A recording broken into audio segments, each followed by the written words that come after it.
બીજા ખાનામાં કેટલા લખવાના? 11. એકડા એની સામે સામેવાળા ખાનામાં લખો એકડા. હા, સામે એકડ પાછળ 15 લખે ને એની સામે. બરાબર? હા, બસ એમાં કેટલા લખવાના?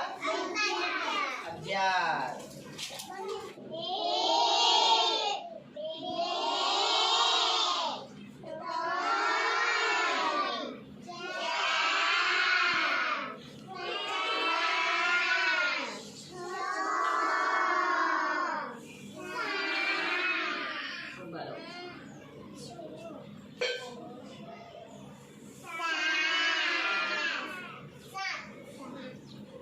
પછી બોલ લાગે કેટલી બોટલ કેટલા કપ આપણે રેડી અંદર? હા, અંદર આપણે કેટલા ગ્લાસ રેડેલા? 11. કપ આપણે નાના કપ હોય તો 11. કેટલા રેડિયા અંદર? 11. અને આવી બોટલ હોય, જો આ બોટલ અલગ છે, જોઈ તમે? તો આના અંદર આપણે કેટલા કપ રેડ્યા પાણીના? 8. અને આના જેવી કાચની હોય તો એમાં કેટલા રેડ્યા આપણે? 11. અંદર જો 9. કેટલા? 9. બરાબર. એટલે બધી અલગ અલગ બોટલમાં પાણી કેવું અંદર ઉમેરાય? ઓછા વત્તી. કોઈકમાં વધારે પાણી જાય, કોઈકમાં ઓછું જાય. બધામાં એક સરખું પાણી ભરાય.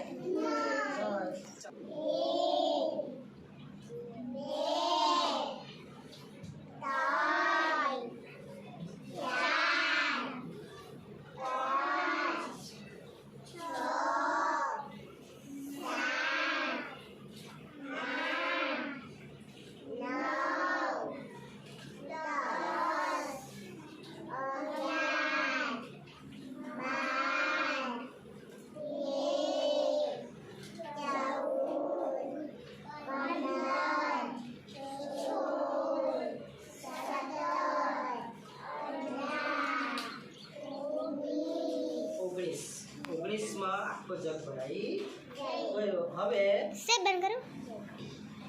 હવે આપણે નાવાનું એમાં કેટલું પાણી જોઈએ? 1 2 3 4 5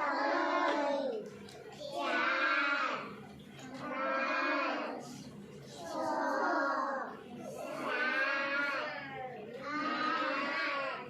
8 9 10. હવે તમારે યાદ રાખવાનું છે આમાં કેટલા થયા? બંધ કરો.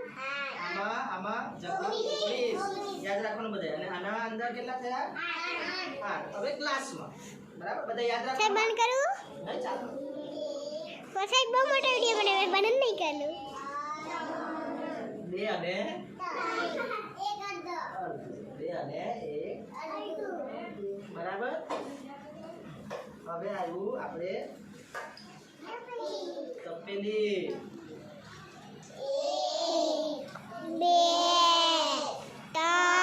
4 5 6 7 8 9 10 11 12 29 બરાબર. હવે વાટકીમાં કેટલું પાણી આપણે જોઈએ? 1. બધું તમારે યાદ રાખી અને નીચે પ્રશ્નના જવાબ આપણે લખવાના છે. પહેલો પ્રશ્ન છે કે કયા વાસણમાં સૌથી પાણી ઓછું છે?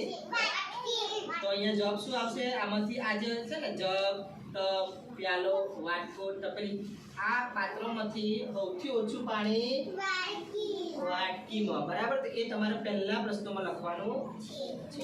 લખી દીધું. હવે કયા વાસણમાં સૌથી વધારે પાણી છે?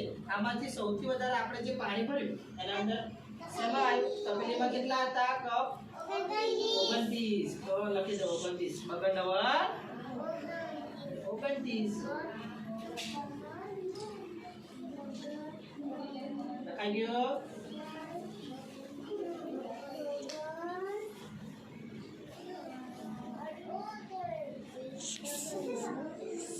તમારે તપેલી લખવાનું યાર તપેલી હે ને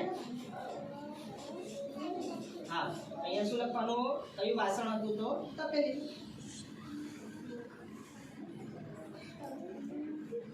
ચાલો ત્રીજો પ્રશ્ન કેટલા કપ પાણીથી તપેલી અડધી ભરાય છે 29 હોય તપેલીમાં આપણે કેટલા કપ રેડેલા 29 તો આ કપ પાણીથી પ્યાલો ભરાય છે આ ગ્લાસ કેટલા કપે ભરાય આપણો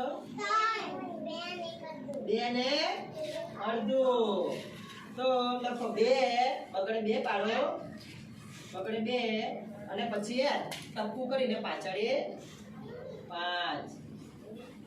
હા 2 પછી ટપકું કરીને પાછળે 5 બરાબર ચાલો હવે પાછળ અહીંયા આપણે કયા કયા વાસણોમાંથી આપણે વાપરેલા છે ઉપયોગ કરેલો છે એ અહીંયા લખવાનું